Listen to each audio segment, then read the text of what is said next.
This happened a while ago. I've never been a boat guy. The open water? Not for me. The smell of diesel, the mosquitoes, and the way the world keeps rocking even after you're on dry land. It makes my stomach do flips just thinking about it. Unfortunately, my dad is one of those rugged Hemingway wannabe types. He loves the great outdoors. So every summer, he'd drag me to some godforsaken body of water to disconnect. By sophomore year, I'd had enough of suffering in silence. I begged to bring a friend, and surprisingly, he agreed. So I brought Leo. Leo was an ex-Boy Scout, the kind of guy who actually enjoyed sleeping on the ground. But he was cool. He didn't judge me for hating it. Plus, having him there meant I wasn't the only one stuck listening to my dad's fishing stories.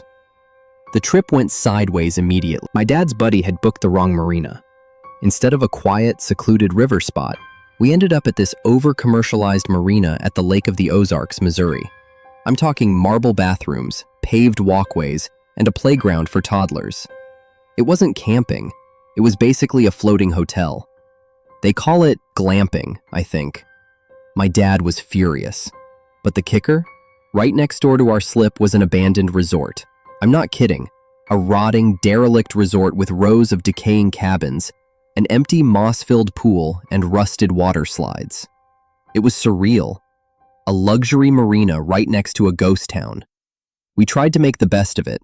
Leo and I were sharing the lower cabin of the houseboat. Once dinner was over and the adults were busy drinking beers on the deck, we snuck off. Leo had brought a little metal pipe and some weed in an Altoids tin. We were in that delinquent phase, causing trouble just to feel something. After we smoked in the woods nearby, we went back to the boat, buzzing and wide awake. That's when Leo got that look. "Let's check out the resort," he whispered. "I bet we can climb that water slide tower." Climbing stuff was our jam back then. The idea of scaling a rusted, abandoned slide tower in the middle of the night? It was irresistible. It was well past midnight when we hopped the perimeter fence. The place was pitch black, broken only by the occasional sweep of headlights from security golf carts patrolling the area. It felt like a stealth video game. We crouched behind rotting cabins, hearts hammering, waiting for the whir of the electric motors to fade. We made it to the tower. The maintenance stairs rattled under our feet. Clang, clang, and some of the railings were missing. One slip, and you'd be pavement pizza. But the view from the top? Unreal. Black water stretching forever. We didn't stay long. We were too exposed. On the way back, we had to dive behind an old, shuttered snack shack to avoid a patrol cart. That's when I saw it. Movement. 10 yards away, huddled between two cabins, was someone else. It wasn't a security guard. It was a figure, crouching low in the shadows, just like us. But this wasn't a kid. It was a grown man, and I felt the weight of his gaze. He was staring right at us. I froze. My breath caught in my throat. The figure suddenly bolted. He sprinted across a patch of open ground, cutting through the spill of light from a distant street lamp. For a split second, I saw him clearly. He was wearing tattered clothes, soaking wet, like he just swum ashore. But his face, God, his face was smeared with something dark, something thick. It looked like dried blood. Leo saw it too. We exchanged a look of pure terror. The man vanished into the darkness. We didn't say a word. We scrambled back to the fence, vaulted over it, and ran to the houseboat, locking the door behind us. We didn't sleep a wink. The next morning, the marina staff gathered everyone for an announcement. Apparently, a man had attacked and stabbed a gas station clerk about 4 miles away the previous night. He was on the run. The police description? A white male, 30s, wearing wet, tattered clothes, likely covered in blood. Leo and I looked at each other. We knew. We knew exactly who we had seen. But we didn't say anything. We didn't tell my dad. We didn't tell the cops. I know, it was stupid. But we were terrified of getting in trouble for sneaking out. I still think about it. I'm an adult now, but the memory sticks with me. Me and my best friend, high and stupid, crouching in the dark just a few feet away from a violent fugitive. I hate to think what would have happened if we had crossed his path a few seconds earlier.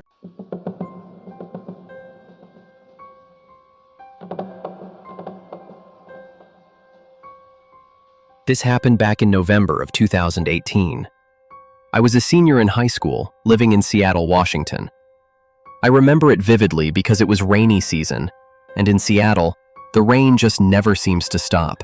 That day, I had stayed late at school for winter play rehearsal, so by the time I got out, it was pitch black. My parents were both working night shifts, so I had to catch the bus home like usual. I took the 48 line, which runs along a pretty quiet route at night. My stop was at a red light intersection about a 10-minute walk from my house. I sat on the bus, headphones on, blasting music to drown out the sound of rain hammering against the glass. I was exhausted and just wanted to crash. When the bus finally hit my stop, I was the only one getting off. The driver closed the doors and the bus rolled away, leaving me alone under the sickly yellow glow of the streetlights and the freezing drizzle.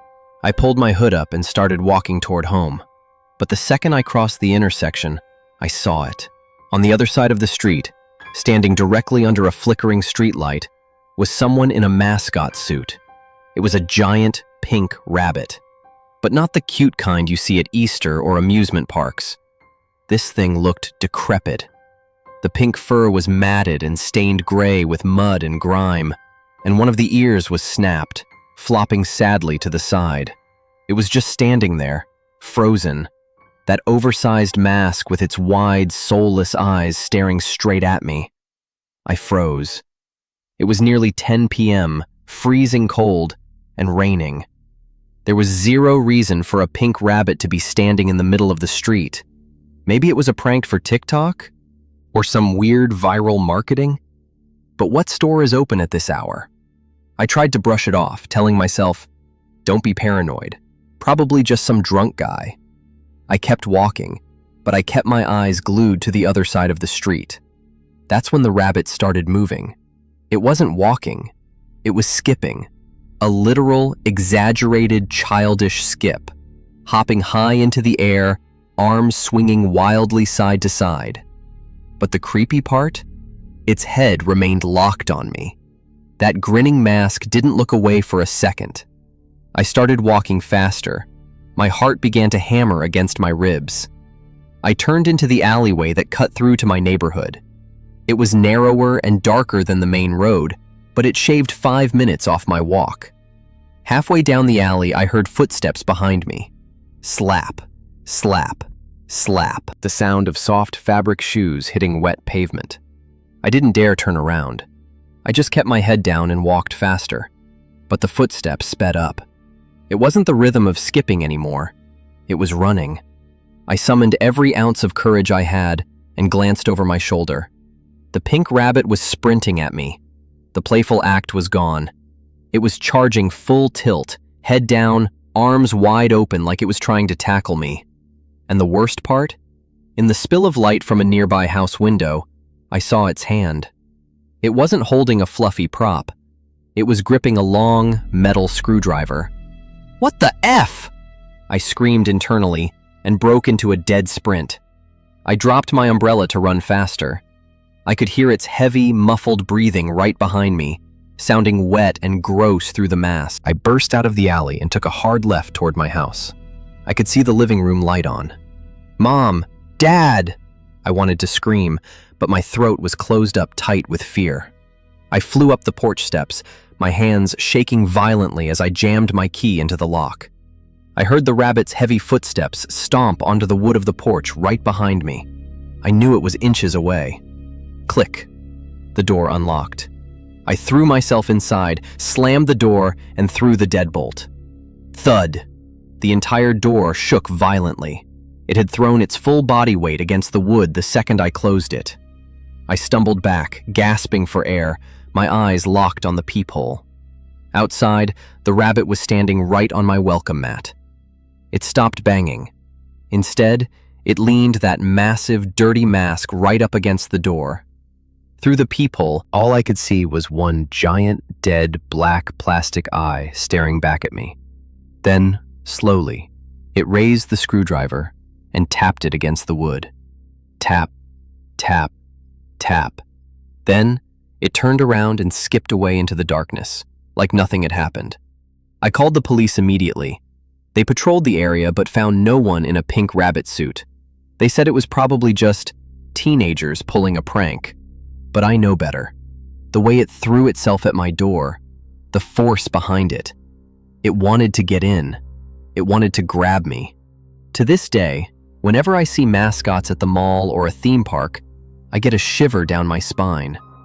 I never take that shortcut alley anymore, and I swear, I will never be able to look at a stuffed bunny the same way again.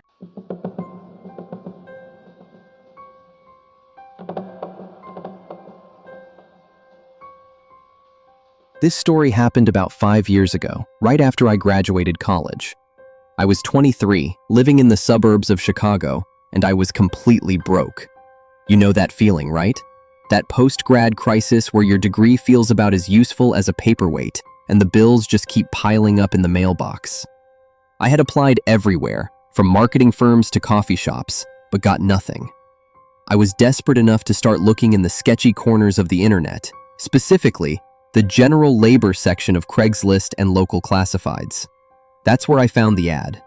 It was short, sweet, no company logo, just a headline. Night warehouse watchman wanted, high pay, cash weekly. Must be honest, discreet, and fit. The pay was double the minimum wage at the time. I'm not kidding. It was enough to cover my rent and actually eat decent food. I emailed them immediately without thinking twice. The next morning, I got a call from a blocked number.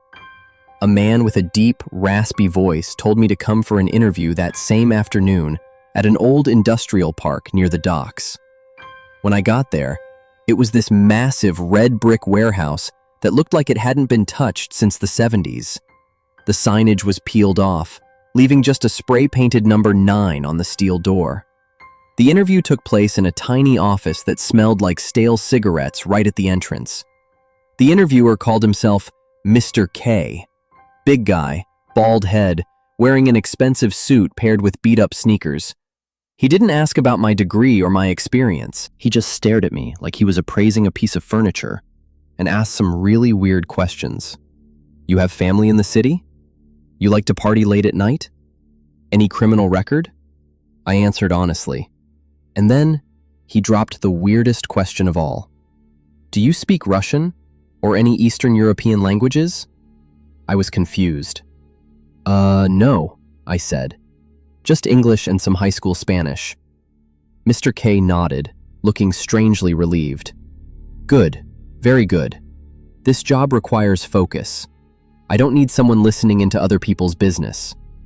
He explained the job, and it sounded ridiculously simple.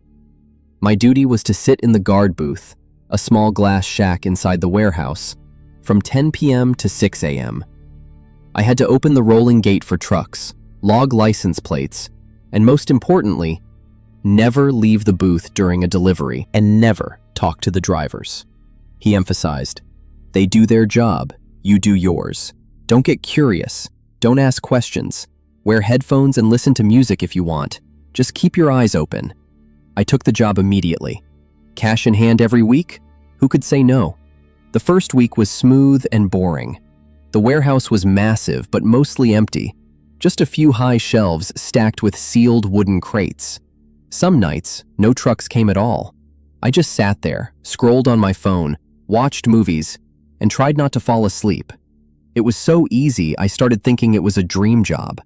But by week 2, things shifted.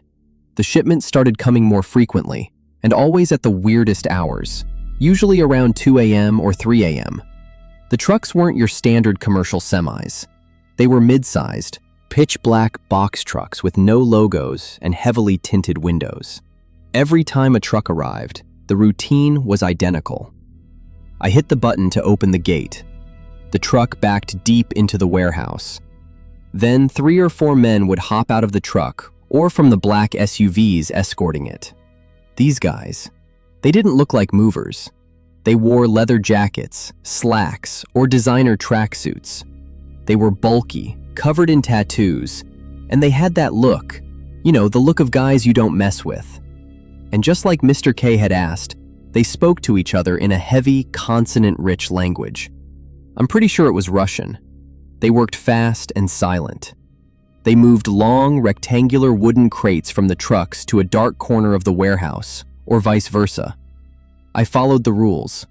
I stayed in the booth, didn't stare, and wore my headphones, though I kept the music off so I could hear what was happening.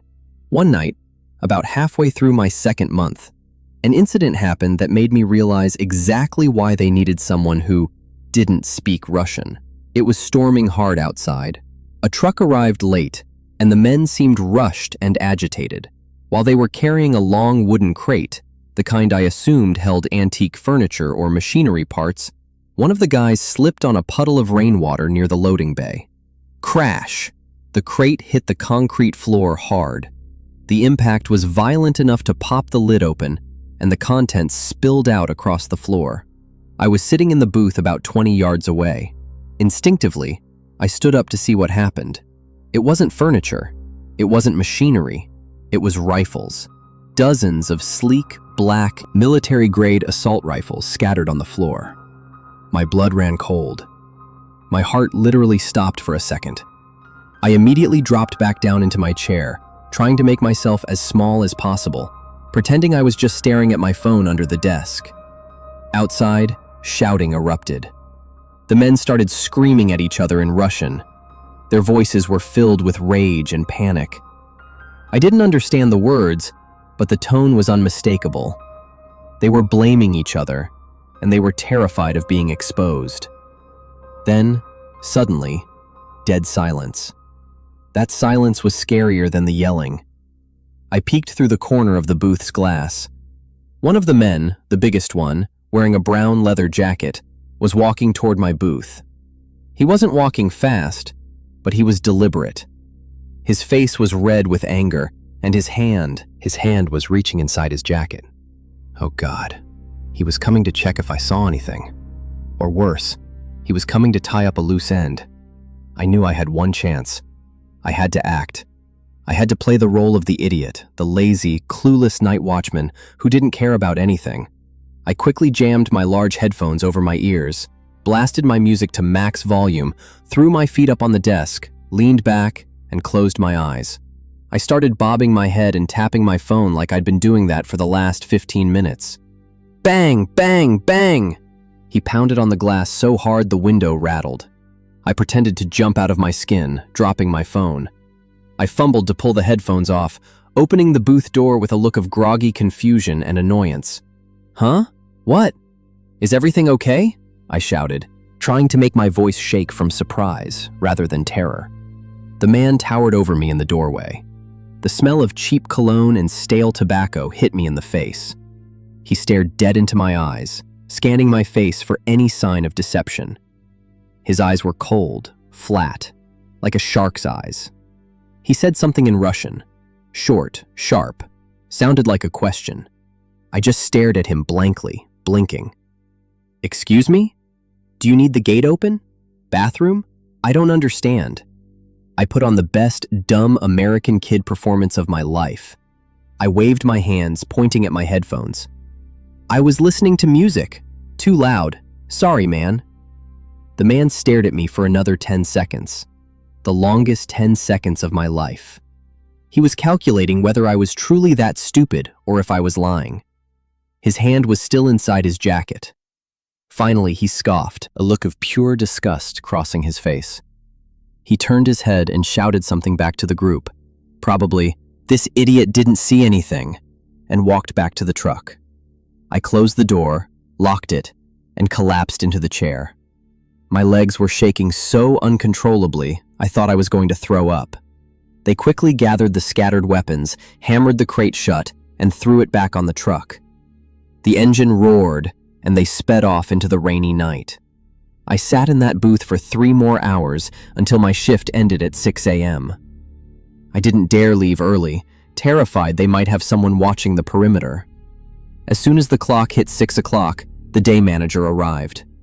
I handed over the keys, didn't say a word about the night, walked to my car, drove straight home, locked my door, and hid under my covers. I never went back. I sent a text to the number that interviewed me, lying that my mom in another state was sick, and I had to move immediately. I threw away that SIM card and got a new number the next day. I didn't call the police. You can call me a coward, but you didn't see that guy's eyes. That was the look of someone who could make you disappear without a trace. I knew for a fact this wasn't petty theft. This was organized crime, the mob, international arms trafficking. They had my name, my address, my social security number on my application. It wasn't until a year later, when I saw a news article about an Eastern European arms ring being busted near the Chicago docks, that I finally exhaled. But every time I drive past old warehouses at night, or hear someone speaking Russian on the street, I still get a shiver down my spine. I still wonder if I hadn't put those headphones on in time, or if my eyes had betrayed even a hint of recognition at those guns. Where would I be right now? Definitely not sitting here telling you this story.